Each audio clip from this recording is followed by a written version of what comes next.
দেখেন আঙ্কেল, আমাদের সম্পর্ক অনেক দিনের। আমি ওকে অনেক ভালোবাসি, আমার নিজের জীবনের সাথে একটু কম ভালোবাসি। আমি যদি তাকে বিয়ে হইতে না পারি, আমি কিন্তু বাঁচবো না। আমার নিজের জীবন আমি নিজে শেষ করে দিই। দেখ তো এর সাওয়াল না রত্ন রে, এই যুগে কি এরকম লাইলি মজনু সত্যি ভালোবাসা পাওয়া যায় রে? এই ও তো নিয়ার হোটেলে জানে যে তোর মান সম্মান নষ্ট হয়েছে, ও তো তোর বাড়ি বোন নিয়েছে, তুই সুন্দর করে এখন বিয়ে দিয়ে দে। ওই তো আঙ্কেল দেখেন, আমার আব্বা বোঝেই না। তারপরে দেখ বেহায়া কথা কইতে শালা ফিল্ম করে এই খারাপ। এই তুই তুই কি জানিস যে এখনকার যুগের সালপাল সব তো প্রেম টেম হলে না, হোটেলে মোটেলে যা কি সব মান সম্মান নানান অবস্থা করে। আর তোর তো বাড়ি বোন নিয়েছে, একবার গোছালো কাজ দেয় কাম, তুই খালি এখন বিয়ে দিয়ে দিব তাই হয়ে যাবো। আর তোর মান সম্মান রাখবো জন্য তো বাড়ি বোন আনছে রে।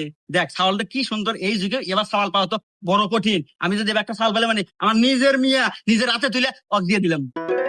আব্বা, আমি তো তোমারই মিয়া, সোহাগী। দে তোরে বাসটা দে তোর মন্দির মিয়া কাকে জাপ করে নেই।